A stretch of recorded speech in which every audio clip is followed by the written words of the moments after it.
kids.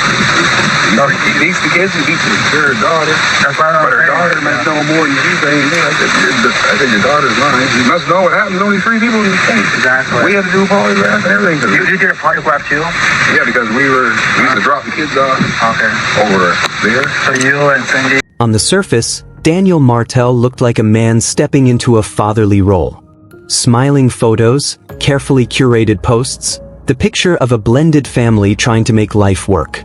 But appearances have always been deceiving, because behind those polite smiles and family portraits was a darker reality waiting to unravel.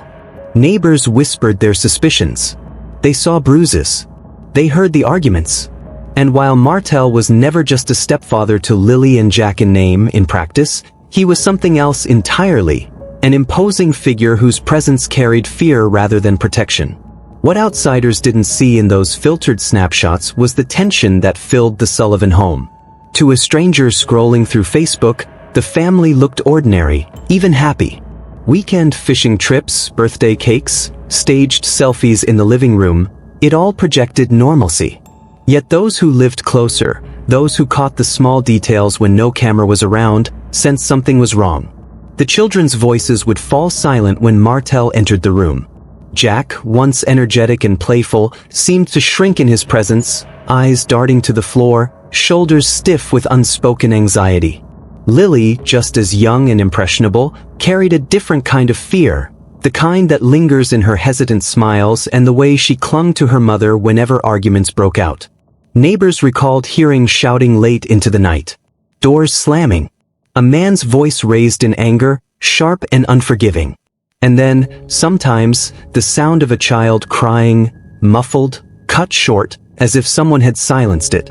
These were the moments that never made it into social media posts, the moments that painted a much different picture than the cheerful ones Daniel wanted the world to see. The bruises were harder to ignore. A mark on Lily's arm one week, explained away as a playground fall. A darkened eye that Jack had dismissed with a story about roughhousing with friends. But the stories never quite matched, and the explanations felt rehearsed. Those close to the family began to wonder, were these children really clumsy? Or was someone ensuring they never spoke the truth? In small towns, whispers spread quickly, and the Sullivans were no exception. Some said they wanted to believe the best, that maybe Daniel was just strict, maybe he was under pressure. Others weren't so forgiving. They saw the way the kids avoided eye contact, the way their mother seemed worn down, trapped between defending her partner and protecting her children. And yet, for all the suspicions, no one acted. No one called authorities with enough force to spark an investigation.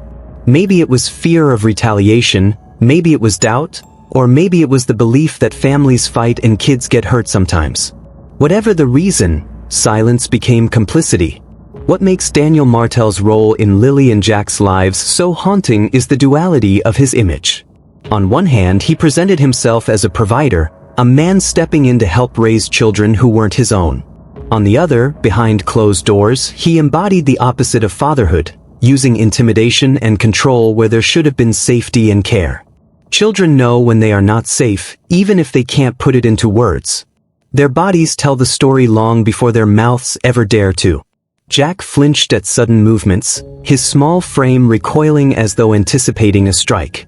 Lily's once bright laugh grew quieter, reserved only for moments away from the house. And still, when asked, they insisted everything was fine. Because children in fear often learn quickly that speaking the truth could make things worse. Daniel thrived in that silence. He knew how to wear his mask well. To the outside world, he was attentive, involved, posting updates about family outings or showing up with the children in public as if to display his devotion. But it was a performance, carefully crafted to shield the darker reality. Those photos weren't memories, they were alibis. Evidence of a father figure who never truly existed. This duality is at the heart of why so many people miss the warning signs.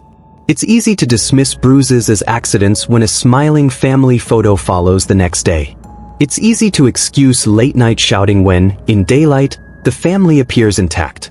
And it's easy, tragically easy, to believe that someone who looks the part of a stepfather must be fulfilling that role with love. But the truth was much colder. Daniel Martell wasn't protecting Lilly and Jack, he was controlling them. And in that control, the children's innocence, safety, and ultimately, their very lives, were caught in the balance. For the neighbors who saw too much but said too little, hindsight is a heavy burden. They recall the moments when they thought about knocking on the door, about stepping in, about calling someone who could help. But hesitation won. And now, those hesitations echo louder than the shouting ever did. Every community wants to believe the best of those who live among them. No one wants to admit that the smiling man across the street might be capable of cruelty. Yet, when the Sullivan case broke open, the truth about Daniel Martell began seeping into every whispered story and unspoken suspicion. What once was just gossip in the neighborhood became chilling testimony to a pattern of behavior that should have been confronted long before tragedy struck. Martell's presence in Lilly and Jack's lives was never just about filling the shoes of a father figure. It was about control, dominance, and fear. And the children, too young, too vulnerable, too dependent on the adults around them, were left to navigate a world where the person meant to protect them instead became the source of their deepest fear. Now, in the aftermath of their disappearance, those filtered smiles on social media take on an eerie new meaning. They're no longer just photos. They are reminders of everything hidden in plain sight, of the bruises ignored, the cries unheard, and the silence that became deadly. The story of Daniel Martell and the Sullivan children is not just about a man who failed as a stepfather. It's about a community that looked away, a system that didn't intervene, and two children whose voices were drowned out long before they vanished. And when you strip away the curated images and the excuses, you're left with a haunting reality. Daniel Martell wasn't stepping into the role of a father. He was stepping into the role of a predator. When investigators first began looking deeper, polygraphs were administered. Family members, neighbors, and acquaintances all questioned. And with every session, one truth grew clearer. Knowledge of what really happened to Lilly and Jack was confined to just a few. Too few. The polygraphs weren't just routine formalities. They were a desperate attempt to peel away the layers of lies, omissions, and carefully rehearsed stories that had shielded the truth for too long. Detectives knew that someone was withholding information. The children didn't simply vanish without a trace. Somebody had to know more than they were willing to say. When the wires were strapped on, the room grew heavy. Hearts raced. Breathing slowed. Every twitch, every bead of sweat was recorded, measured, and analyzed. For those innocent of wrongdoing, the polygraph was nothing to fear. For those hiding something, it was a silent interrogator they could not control. Some neighbors passed easily, their results consistent with what they had already told investigators. They knew little more than the whispers they had shared, the shouting matches, the bruises, the uneasy quiet that always followed Daniel Martell into a room. But others? Their results raised questions. Minor inconsistencies, spikes in stress, answers that didn't quite line up with the evidence. These became the cracks investigators began to pry open. And then came the family members. Those closest to Lilly and Jack, the ones who should have been their protectors, were suddenly placed under a microscope. Every answer carried weight. Did they truly not know what was happening inside that home? Or were they turning a blind eye, choosing loyalty over honesty, silence over the unbearable consequences of speaking out? The polygraphs revealed something investigators had already suspected. The circle of true knowledge was small, painfully small. It was not the community at large. It was not the dozens of neighbors who had once dismissed bruises as childhood accidents. No, the truth lived within the walls of the Sullivan home, locked away between only a handful of people. What began as a missing children's case shifted into something much bigger. Investigators were no longer just looking for where Lilly and Jack went. They were asking a deeper, more damning question. What environment were these children living in before they disappeared? And how many red flags had been ignored, dismissed, or covered up? This wasn't just about a single moment of tragedy. It was about a pattern, a cycle of abuse, neglect, and fear that had woven itself into the children's daily lives. The bruises, the silence, the neighbors' suspicions, the mother's conflicted loyalty, the stepfather's iron grip on the family dynamic. Each of these threads became part of a larger tapestry that investigators could no longer overlook. The case file thickened quickly. Witness statements painted a picture that clashed violently with the image Daniel Martell had curated online. The home, once seen as private, was now treated as a crime scene in waiting. Every room, every closet, every square foot was combed for signs of violence, control, or cover-up. As interviews mounted, the questions became less about where the children were and more about what had already been happening to them long before they went missing. Were Lilly and Jack ever truly safe inside that house? Or had their disappearance only shone a harsh light on the dangers they had been living with all along? Detectives began piecing together timelines. When was the last time anyone outside the home saw the children alive and unhurt? Who noticed bruises and when? How many times had neighbors heard shouting, and why had no one called for help? Each answer brought more clarity, but also more frustration. The signs had been there, clear, obvious, undeniable. But they had been brushed aside. And then came the most damning realization of all. If only a select few knew what really happened to Lilly and Jack, that meant someone very close to them was holding the key to the mystery. Someone who lived in their world every day. Someone who had the access, the motive, or the cruelty to make two children vanish. It was no longer just about searching rivers, woods, and backroads. It was about peeling back layers of deception and family loyalty that had kept investigators at bay. Because to find Lilly and Jack, detectives first had to dismantle the wall of silence built around them.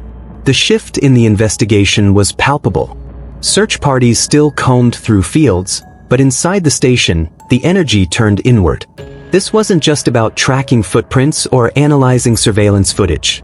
This was about psychology, power dynamics, abuse hidden in plain sight. The community wanted answers about the children's whereabouts.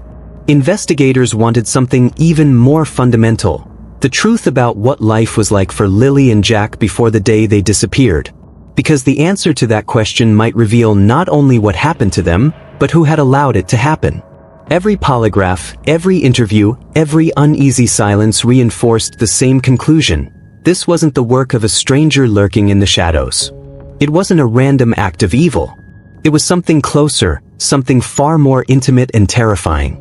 Lilly and Jack's disappearance wasn't just a case of missing children. It was the unraveling of a family's darkest secrets. And as investigators pressed harder, one realization became impossible to ignore.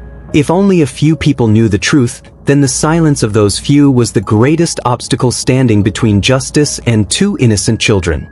Thick black smoke rose from Martell's backyard at odd hours. At first, the community brushed it off. Maybe someone burning trash, maybe brush clearing. But the smell was different. Sharper. Chemical. It lingered in the air long after the flames had died.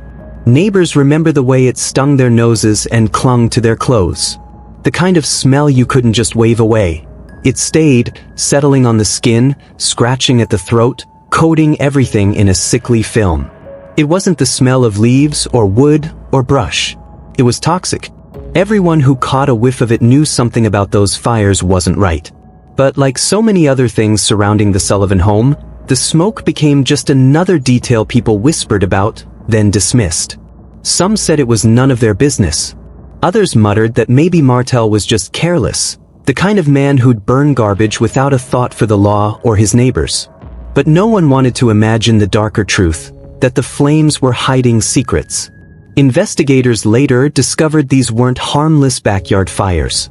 They were deliberate burn pits. Carefully tended, lit under the cover of night, when fewer eyes would be watching.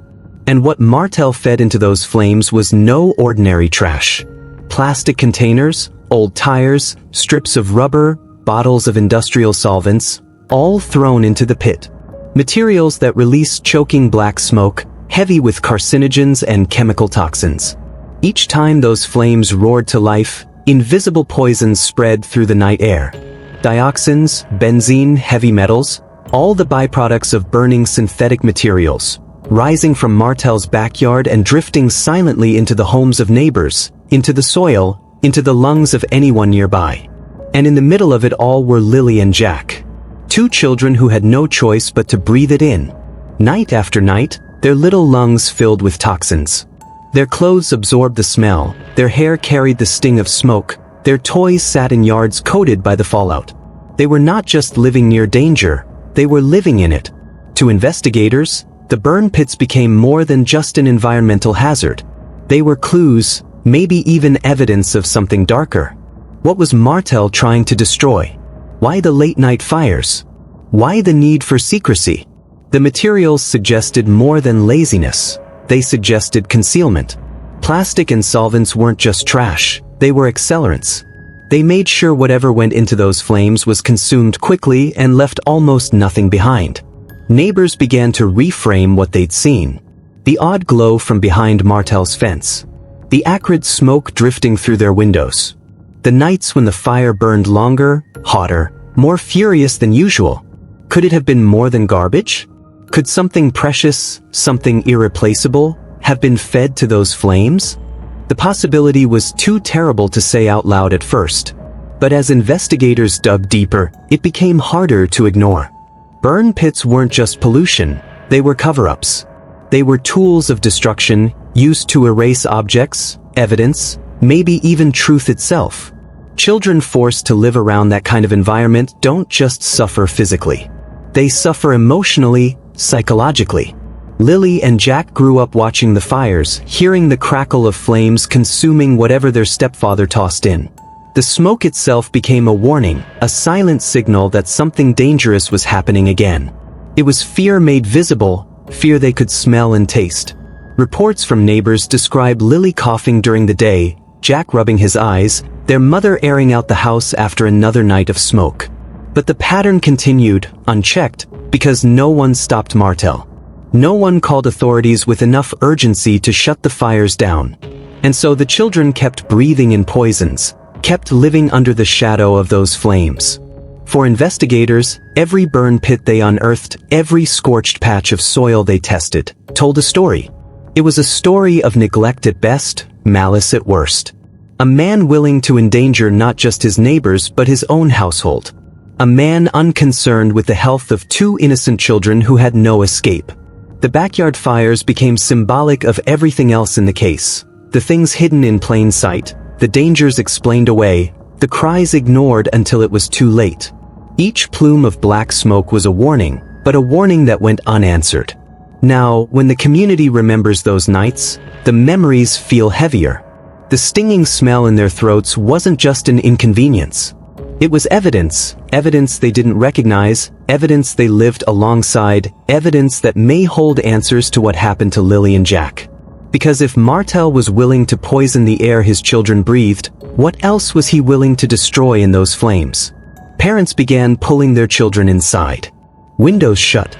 Complaints whispered across fences. Until one night, a neighbor saw it clearly. Martell, standing over the flames with gloves and tools, stripping copper by torching insulated wires. This wasn't garbage disposal. It was an operation. The glow of the fire revealed a grim routine. Wire after wire, he tossed them into the flames, waiting until the plastic sheathing shriveled, melted, and burned away, leaving behind only the raw copper he could sell. The crackle of insulation, the hiss of burning chemicals, it was the soundtrack of profit at the expense of health. To Martell, the backyard wasn't just a yard. It was a workshop, a place where rules didn't matter and consequences didn't exist. The most damning truth? Martell wore a protective mask while burning. A heavy, industrial-grade respirator designed to keep out the worst of the toxins. He knew the dangers. He understood the poisons released when plastic and rubber were incinerated. He shielded himself because he valued his own lungs. But Lilly and Jack, just steps away, had nothing. No masks. No filters. No protection. Their small lungs inhaled the fumes daily. The smoke was not an occasional nuisance, it was a constant invader. The children coughed, their eyes watering, their throats raw from nights filled with acrid air. And still, Martell continued. To him, the value of stripped copper outweighed the health of the children entrusted to his care. Investigators later collected samples of soil and debris from the property. What they found confirmed neighbors' worst fears. Toxic residue had seeped into the ground, coating the very earth where Lilly and Jack played. Heavy metals. Carcinogens. traces of chemicals so dangerous they linger for decades, poisoning not just the immediate area but anything that comes into contact with it. Their toys, plastic trucks, dolls, building blocks, absorbed the smoke. Their clothes, hung on a backyard line, carried the smell of chemicals long after the fires had cooled. Even the grass beneath their feet was tainted.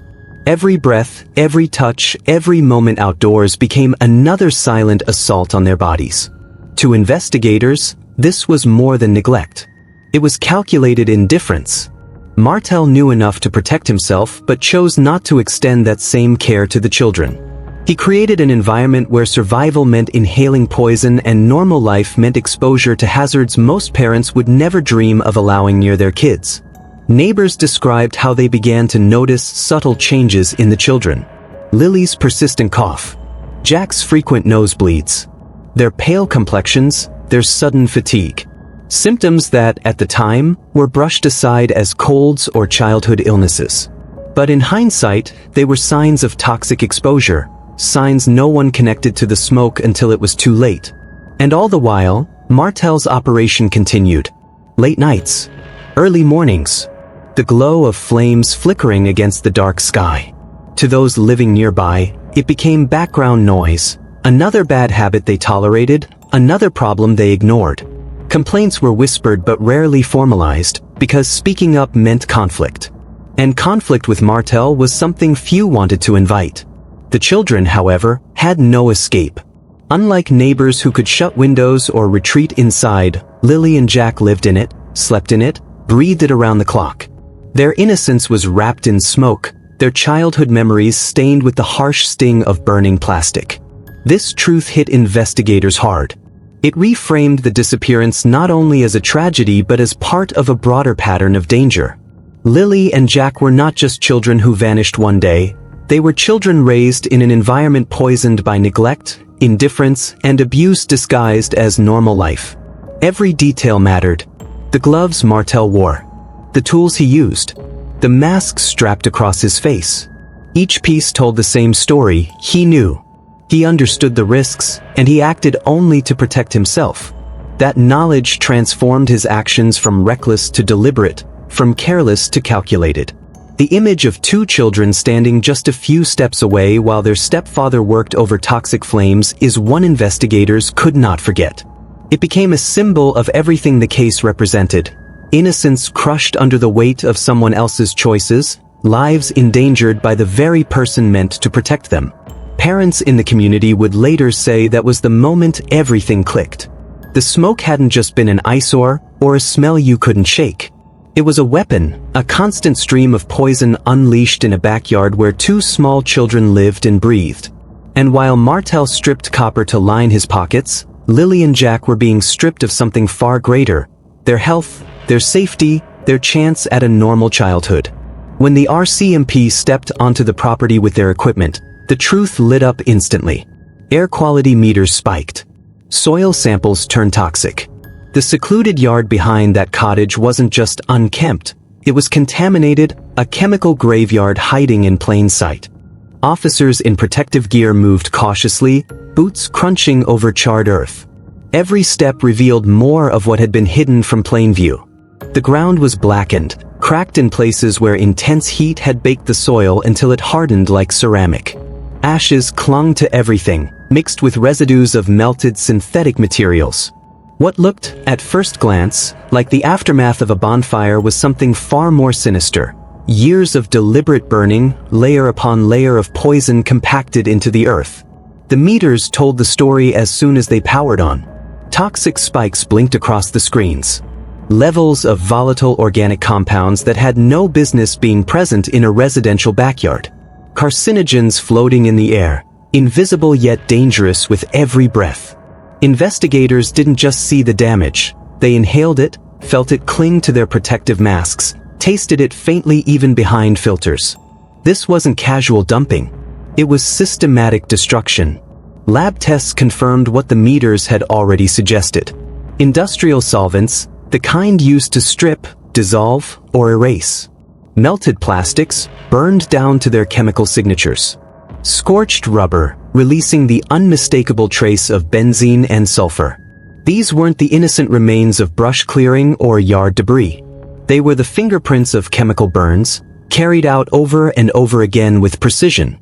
And it was the repetition that disturbed investigators most. This wasn't a one-time mistake or even the careless habits of someone too lazy to haul garbage to a dump. The samples told a story of routine, burn pits lit, fueled, smothered, and relit again. Each cycle left behind residues so concentrated that some patches of soil were deemed hazardous waste zones. Neighbors who had once brushed off the smoke now realized they'd been living beside an environmental hazard zone disguised as a cottage yard. Parents who shut their windows at night were unknowingly shielding their families from toxins that should never have been released outside a controlled facility. And Lilly and Jack, who played mere feet away, absorbed it all as part of their daily reality. The RCMP began mapping the burn sites with forensic precision. Each scorched patch was documented, photographed, and bagged for evidence. Every sample added weight to the conclusion that Martell hadn't just been careless, he had been deliberate. He had used fire as a tool, a weapon, a shield. Whatever needed to disappear, he fed to the flames. And the soil itself became the silent witness to years of destruction. The most chilling detail wasn't just the presence of solvents and plastics. It was their combination. To forensic experts, the pairing of accelerants with industrial materials suggested intent. Fires built to burn hotter, faster, more completely. Fires designed not just to dispose of trash but to obliterate traces of something incriminating. For investigators, that raised questions darker than anyone wanted to voice aloud. What exactly had been burned here? Household garbage could not explain the chemical signatures. Old wires and scrap metal were only part of the story. The sheer intensity of the residues pointed to something more. Something someone wanted erased without a trace. The yard, once seen as an unremarkable patch of rural land, was reframed as a crime scene in its own right. Detectives no longer treated it as background. They treated it as central. This was the stage where secrets had been incinerated, where evidence had been reduced to ash, where 2 children had been forced to live on poisoned ground. Every sample confirmed the same truth. These weren't accidents. These weren't brush fires. They were systematic, deliberate, and dangerous. And the more investigators uncovered, the clearer it became that Martell had orchestrated those burnings with purpose. For the community, the revelation hit like a shockwave. What they once excused as backyard carelessness was, in reality, a pattern of destruction that placed every nearby life in danger. Complaints that were once whispered now turned into outrage. Parents who remembered shutting their windows felt guilt wash over them. Could they have stopped this sooner? Could someone have spoken up before the damage became irreversible? But the greatest tragedy lay in the fact that Lilly and Jack had lived in the center of it all. They weren't passers-by, catching a whiff of smoke from down the street. They were children forced to eat, sleep, and play in an environment saturated with toxins. Their bodies became unwilling testaments to Martell's negligence, their lives shaped by the chemical graveyard that was their backyard. For the RCMP, the property became more than evidence. It became a haunting reminder of the dangers overlooked when warning signs are ignored. The soil was no longer just soil. It was a record of every secret Martell had tried to bury in fire. And it was now up to investigators to read it, to decode the story the earth itself was telling. Each test result was another blow, stripping away the illusion that this was simply a case of children gone missing. The burns revealed a man who planned, concealed, and destroyed. A man who valued covering his tracks more than the safety of those around him. And as the reports piled in, one realization grew undeniable. The truth about Lilly and Jack's disappearance wasn't just hidden in testimony or alibis. It was written into the very ground beneath their feet. Among the blackened remains, investigators found fragments no parent ever wants to imagine. Fibers consistent with children's clothing, a half-melted toy, charred and fragile. These weren't anonymous objects. They weren't scraps of household garbage tossed aside without thought. They belonged to Lilly and Jack's world. A small piece of fabric, once brightly colored, now brittle and darkened by flame. Threads frayed, edges curled from the heat. The lab would later confirm it carried synthetic dyes common in children's clothing, dyes not typically found in adult garments. Near it lay the toy, half melted, its plastic body warped into an unrecognizable shape. But traces remained, tiny bits of paint, a faint outline that suggested it had once been something innocent. A car? A doll? It hardly mattered. What mattered was that it was unmistakably a child's. For investigators, the discovery felt like a punch to the chest. These weren't just objects, they were fragments of a stolen childhood. To see them reduced to ash was to confront the possibility that the very symbols of Lilly and Jack's innocence had been deliberately fed to the flames. The implications were chilling. If Martell had burned their belongings, why? Was it to erase evidence of abuse, blood, fibers, or fingerprints that told too much of a story? Was it to destroy the physical reminders of the children themselves, a cruel attempt to erase their presence from the home? Or was it part of a broader pattern, burning anything and everything that could connect him to the horrors whispered behind closed doors? And then came the medical records, which told what words could not. For months, maybe years, the children's bodies had been crying out. Lingering coughs that doctors chalked up to seasonal colds. Eyes that stayed irritated, red, and watery, brushed off as allergies. Nosebleeds that seemed random. Fatigue that made no sense for children so young, children who should have been running and laughing, not dragging themselves through the day. In hindsight, it was obvious. The symptoms weren't isolated, they were systemic. Their small bodies were signaling toxic exposure, warning signs that should have sparked alarm long before the case broke open. The smoke had not only invaded their lungs, it had poisoned their very lives. Each medical note, each doctor's visit, became evidence of a larger truth. Lilly and Jack were not just victims of disappearance. They were victims of an environment steeped in neglect and deliberate danger. Their health had been deteriorating under the weight of toxins, yet no one connected the dots in time. Investigators pored over the records, piecing together a timeline that lined up eerily with the burn pits. Spikes in coughing fits during weeks when neighbors reported heavy smoke. Visits for eye irritation after nights when the fire burned hottest. Episodes of fatigue coinciding with days of chemical stench lingering in the yard. The patterns were undeniable.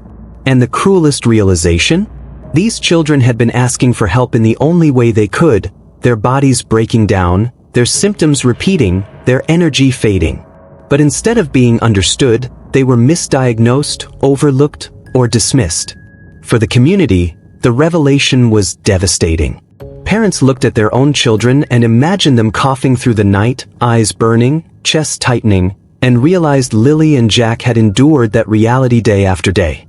What they had taken as harmless smoke on the breeze was, in fact, a daily poison saturating the lives of two innocent kids. The fragments from the burn pits and the symptoms in the medical records created a grim narrative. This wasn't just a case of neglect layered with abuse. It was environmental violence. A world in which toys, clothes, and health itself were consumed by flames and fumes, leaving scars too deep to ignore. The half-melted toy was no longer just evidence. It was a symbol of a childhood cut short, of innocence exposed to toxins no child should ever breathe, of a home turned into a hazard zone. And the fibers of clothing, charred but still recognizable, carried the weight of every parent's nightmare. The possibility that their child's last traces might be found not in a bedroom or a schoolyard, but in ashes at the bottom of a fire pit.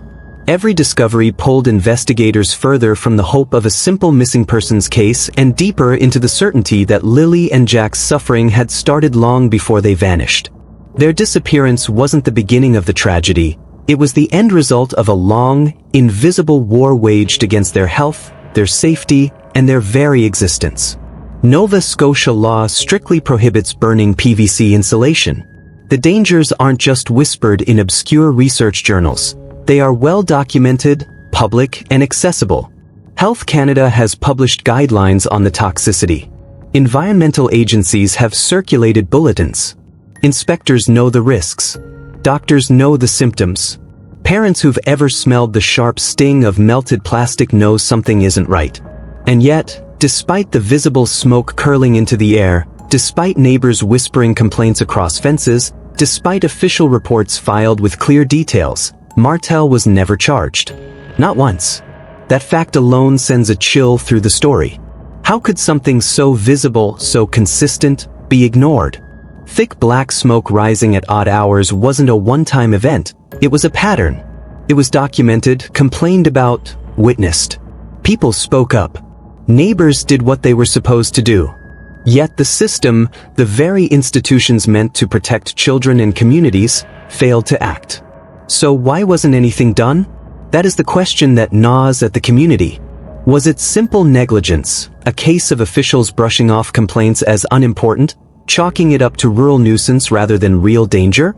Was it bureaucratic red tape, reports filed, shuffled through desks, left to gather dust because the process is slow, inefficient, and tangled in procedure? Or was it something far more sinister? The possibility that Martell was shielded by someone with influence? For many, that last possibility refuses to die. The pattern of inaction feels too deliberate to ignore. How many times can smoke rise? How many times can parents shut their windows? How many times can complaints be logged before someone decides to act? The silence of enforcement agencies doesn't read like accident. It reads like complicity. Neighbors recall being told to document the incidents or call again if it happens. They did, over and over, and still nothing changed. To them, it felt like screaming into the void. Every complaint answered with platitudes, every report swallowed by the machine of bureaucracy, while the fires kept burning and the children kept breathing in poison. The most painful part is that the law itself is clear. Burning PVC insulation releases dioxins, chemicals so toxic they are measured in fractions of a microgram. Exposure has been linked to cancer, developmental disorders, and long-term organ damage. It isn't speculation. It isn't a gray area. It is black and white, prohibited. Yet in Martell's backyard, the black smoke rose again and again, unchecked. Some residents began to wonder if Martell had friends in the right places. Was someone in authority protecting him?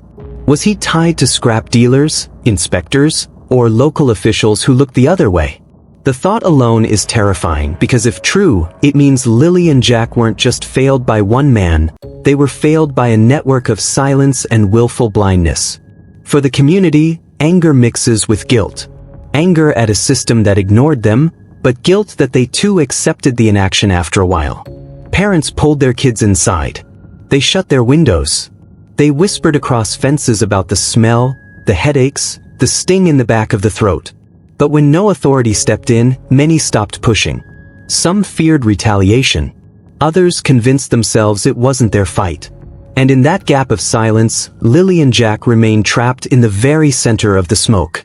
When the truth came out, that the fires were not random, not harmless brush burns, but deliberate, repeated chemical burns, the weight of those missed opportunities hit like a hammer. Every complaint ignored became a moment where intervention could have changed the course. Every report dismissed became another day the children inhaled toxins. The failure wasn't abstract. It was measurable, in the coughs, the fatigue, the poisoned soil, the charred remains of toys. The haunting question still hangs. Was it incompetence, or was it protection? The community demands an answer. Because the cost of silence wasn't just environmental. It was human. 2 children, living day after day in what was effectively a chemical dump, while those with the power to act stood by. And so, the outrage lingers. Parents who once whispered now shout. Activists call for accountability. Neighbors replay the smoke curling into the night sky in their minds, wondering how many times they failed to push harder, and how many times officials turned their backs. The absence of charges against Martell isn't just a legal oversight. It is a wound carved into the trust between the public and the system meant to protect them.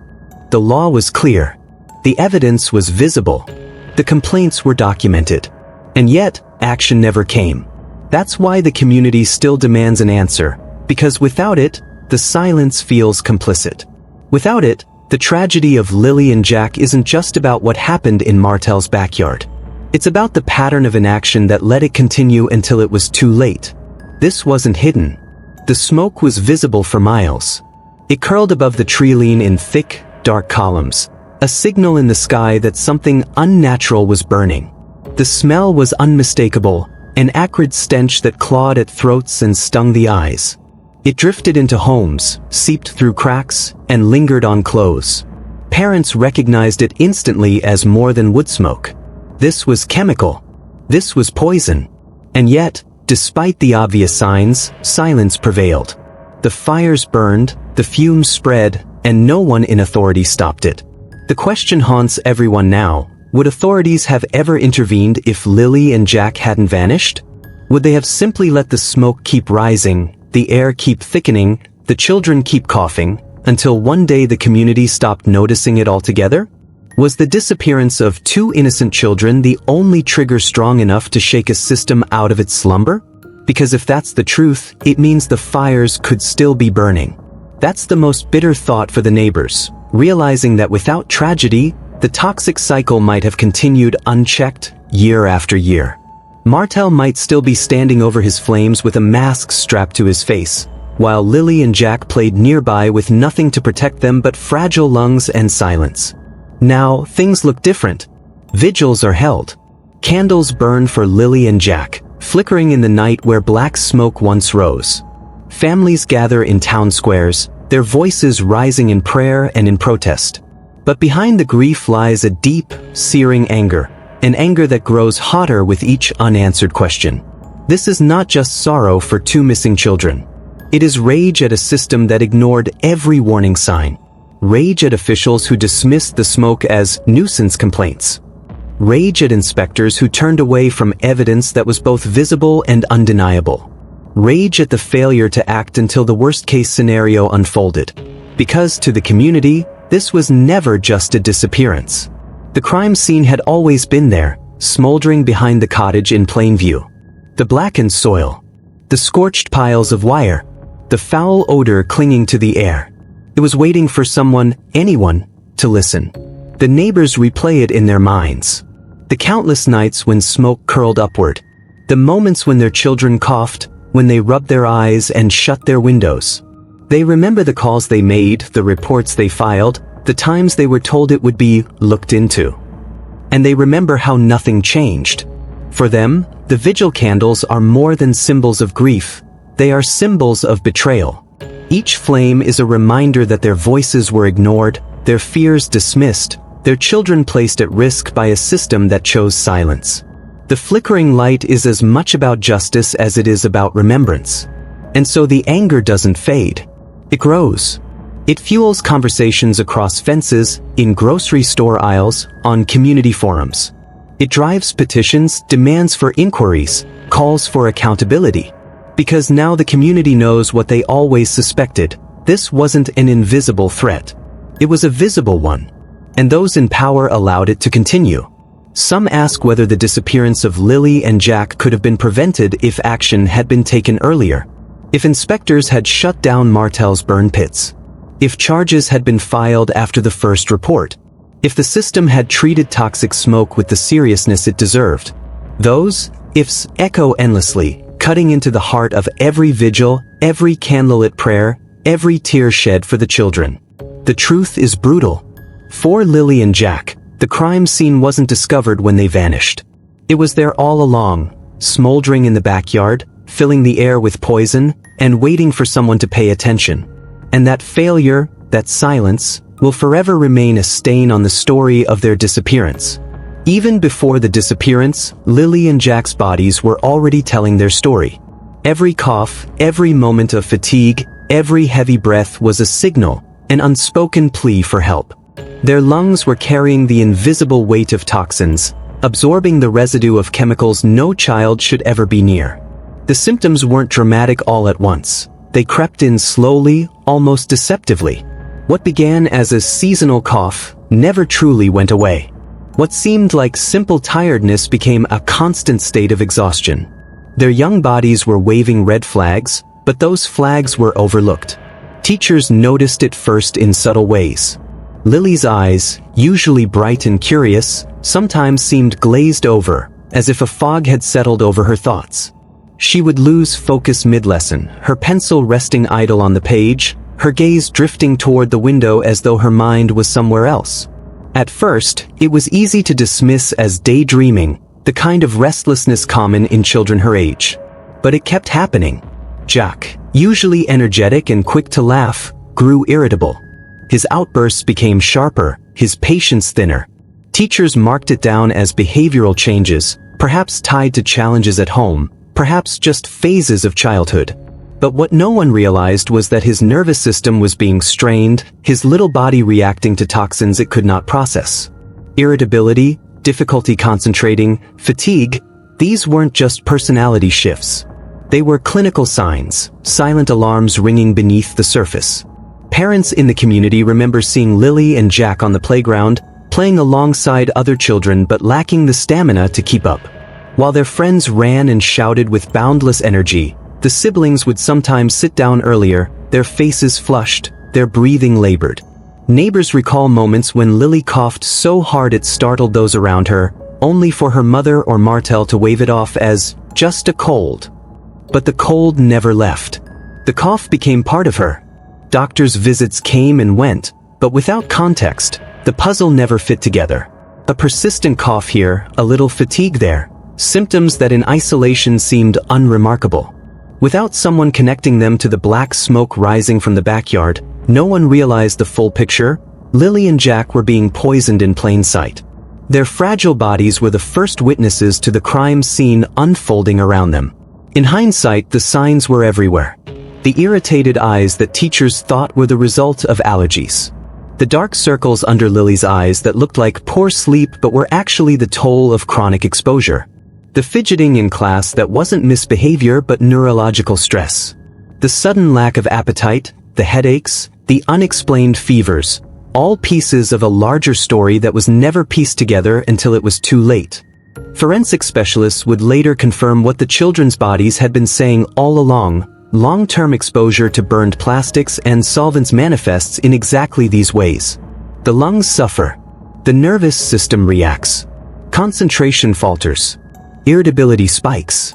But in the moment, teachers, neighbors, even doctors treated the symptoms as isolated events, never tying them back to the smoldering burn pits only steps from their bedrooms. It is perhaps the most heartbreaking truth of all. Lilly and Jack were crying out long before their disappearance, not with words, but with their health. Their bodies were warning signs, red flags waving desperately for someone to notice. But because the signals mimicked ordinary childhood ailments, because no one looked beneath the surface, those warnings were drowned out by the noise of daily life. And now, with the benefit of hindsight, those who knew the children are haunted by what they missed. Teachers replay the distracted stares. Neighbors remember the coughs echoing across the fence.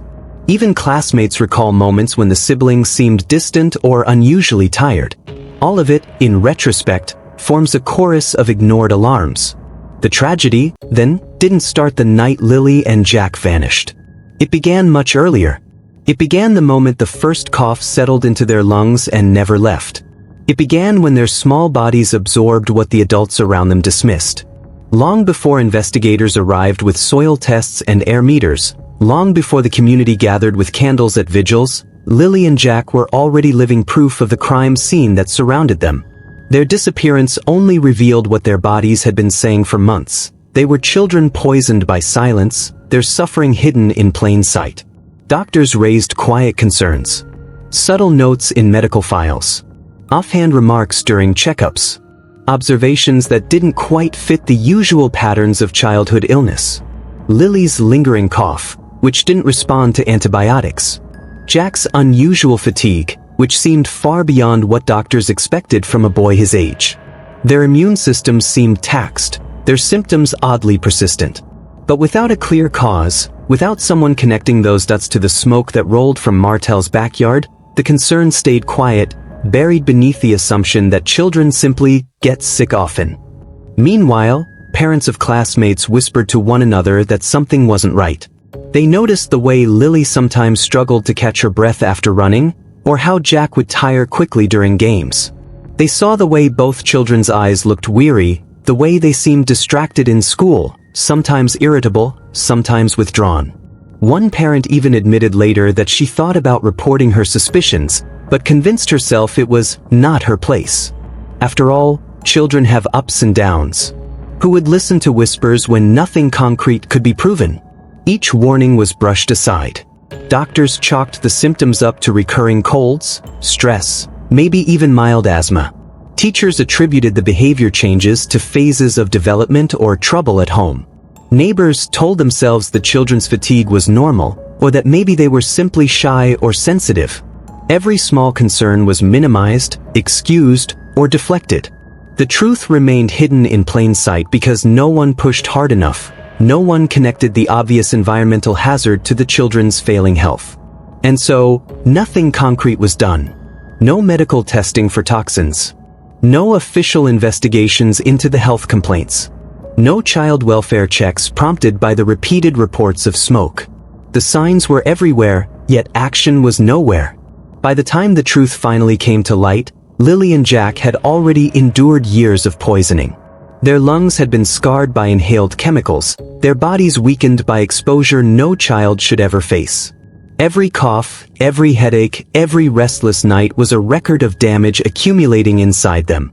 They weren't just victims of Martell's recklessness. They were victims of silence, of dismissal, of neglect by a system that should have been their shield. And that is the deepest wound of all. Because this wasn't sudden. It wasn't unavoidable. It was years of warnings ignored. Years of neighbors' complaints brushed aside. Years of medical red flags filed away without follow-up. Lilly and Jack didn't just vanish into tragedy one night. They were being eroded by it slowly, every day, long before their disappearance made headlines. In the end, the story of their poisoning is as much about systemic neglect as it is about one man's actions. Martell lit the fires, yes, but institutions allowed them to burn unchecked. He released the toxins, but children's services, health officials, and environmental agencies all had chances to intervene and didn't. The crime was not only in his backyard, it was in every office where a report was dismissed, every clinic where symptoms were minimized, every moment when someone could have said, enough, but chose instead to look away. Lilly and Jack became silent victims twice over, once by breathing in the poisons of their own home, and again by breathing in the indifference of the very system designed to protect them. Now, candles burn for Lilly and Jack. Rows of tiny flames flicker against the dark, each one carrying a name, a memory, a fragment of innocence lost. At first glance, these vigils appear to be solemn gatherings of grief, spaces where silence and prayer bind people together. But behind every tear shed in those circles is something sharper, hotter, rage. Rage at a system that failed when it mattered most. Rage at authorities who let the smoke rise unchecked. Rage at the institutions that brushed off warning after warning until tragedy could no longer be ignored. The community no longer hides that rage. In the earliest days, people tiptoed around their suspicions, afraid to point fingers, afraid to accuse too loudly. Neighbors who smelled the chemical smoke closed their windows and whispered about it across fences but rarely went further. Parents who noticed Lilly and Jack's persistent coughs told themselves maybe it was just bad luck, maybe someone else would step in if things were truly dangerous. But now, after the disappearance, those same neighbors refuse to be silent. One by one, voices that once trembled in private have risen in public. They remember the nights when black smoke stretched across the sky like a warning flag. They remember the acrid smell that clung to their hair and their clothes.